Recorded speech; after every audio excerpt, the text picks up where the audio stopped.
मैं माननीय प्रधानमंत्री जी को धन्यवाद देता हूं कि आज उन्होंने लाल किले से एक बार फिर से भारत में एक यूनिफॉर्म सिविल कोड लागू करने के लिए बल दिया है।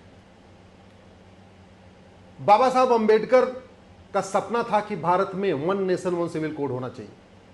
23 नवंबर 1948 को संविधान सभा में जब पूरी चर्चा हुई, उसके बाद डॉक्टर अंबेडकर ने कहा था कि मेरा सपना है कि भारत में one nation one civil code हो। भारत में अब तक 15 लोग प्रधानमंत्री बन चुके हैं, लेकिन जिस तरीके से माननीय मोदी जी ने बाबा साहब का सपना साकार करने के लिए प्रतिबद्धता दिखाई है, उसके लिए मैं उनको धन्यवाद देता हूं।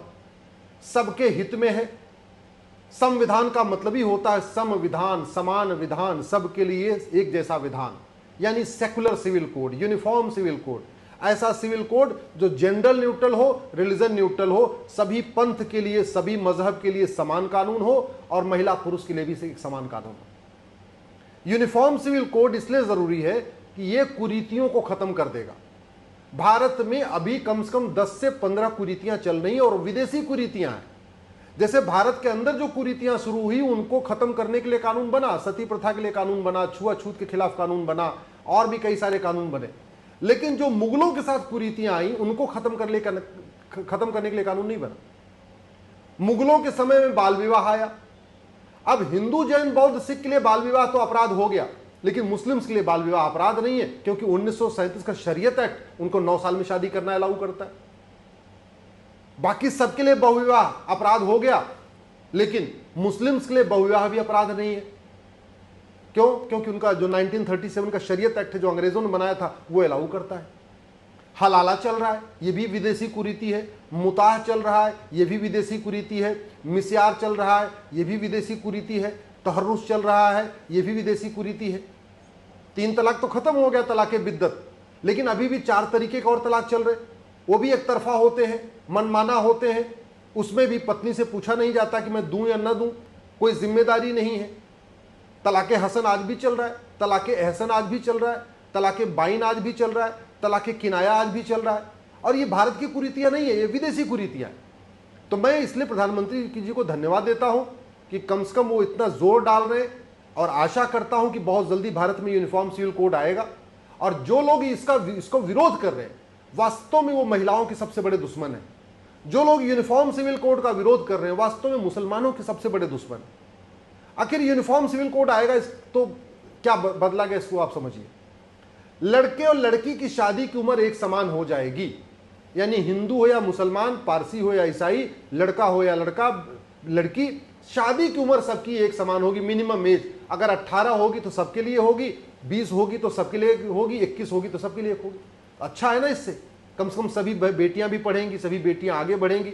बेटी पढ़ेगी तभी तो बेटी आगे बढ़ेगी, उसका स्वास्थ्य भी अच्छा रहेगा, बाल विवाह बंद होगा, फिजिकली मेच्योर होगी, मेंटली मेच्योर होगी, फाइनेंशियली इंडिपेंडेंट होगी, उसका बौद्धिक विकास होगा, उसका शारीरिक विकास होगा, उसका मानसिक विकास होगा। यूनिफॉर्म सिविल कोड आएगा तो ग्राउंड्स ऑफ डिवोर्स सबके लिए एक जैसा हो जाएगा और प्रोसीजर ऑफ डिवोर्स सबका एक जैसा हो जाएगा। यानी जो आज ये तलाके हसन, तलाके बाइन, तलाके किनाया, ये जो विदेशी कुरीति चल रही है, ये बंद हो जाएगी। सबका ग्राउंड्स ऑफ डिवोर्स कॉमन हो जाएगा। नपुंसकता के आधार पे होगा तो सबका होगा, बाजपन के आधार पे होगा तो सबका होगा, कोड के आधार पे होगा तो सबका होगा। जो भी ग्राउंड्स ऑफ डिवोर्स होंगे सबके लिए कॉमन होगी। प्रोसीजर ऑफ डिवोर्स सबका कॉमन हो जाएगा, सबका कोर्ट के जरिए होगा, कोर्ट के बाहर किसी का नहीं होगा। तो इससे तो सबका फायदा है। इसमें रिलीजन कहां से आ गया बीच में? अगर बच्चा गोद लेने का अधिकार हिंदू जैन बौद्ध सिख को है तो मुस्लिम बेटियों को भी बच्चा गोद लेने का अधिकार मिल जाएगा।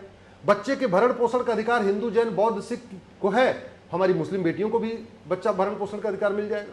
माता पिता की देखभाल का अधिकार हिंदू जैन बौद्ध सिख में है, हमारी मुस्लिम बेटियों को माता पिता की देखभाल का अधिकार मिल जाएगा। विरासत का एक समान अधिकार हिंदू जैन बौद्ध सिख में है, मुस्लिम बेटियों को भी मिल जाएगा।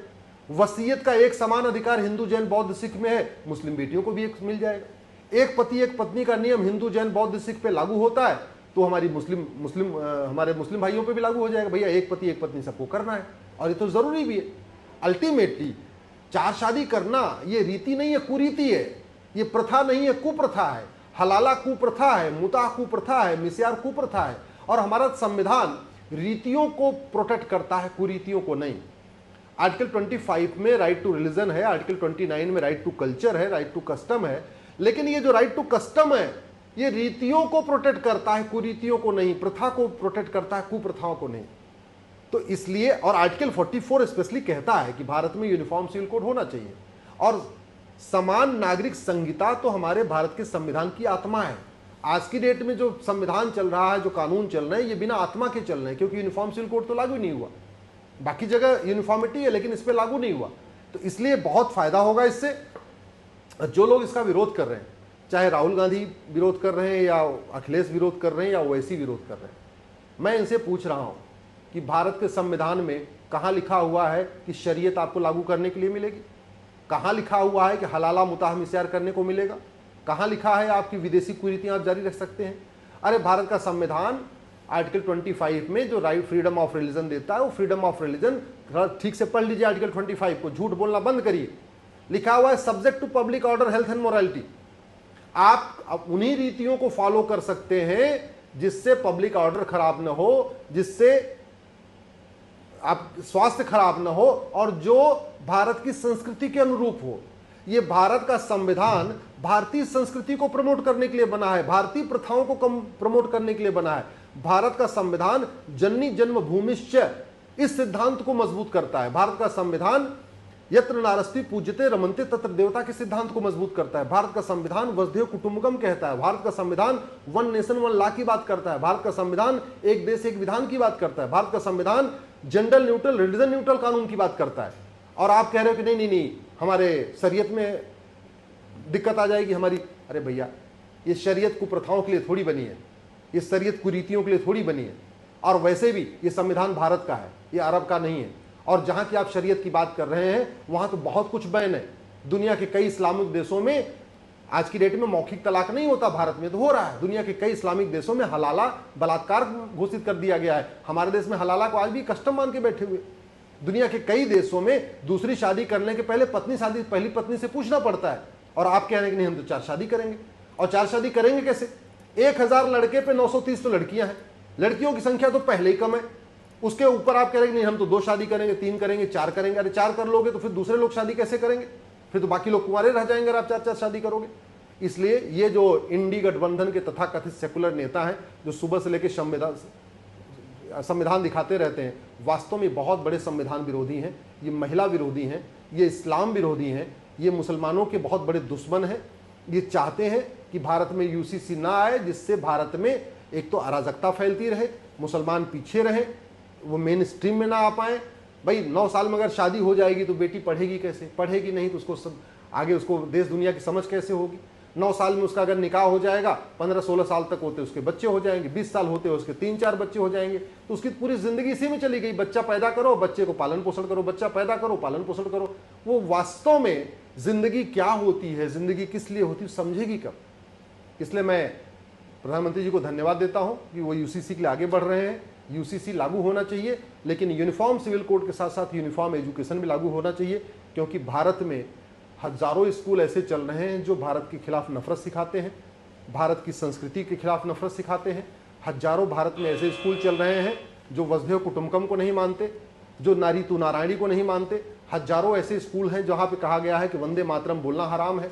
हजारों ऐसे स्कूल चल रहे हैं जहाँ पे भारत के त्यौहार को मनाना, भारत की संस्कृति को मनाना, भारत की विचार को आगे बढ़ाना, इसके खिलाफ नफरत सिखाई जा रही है।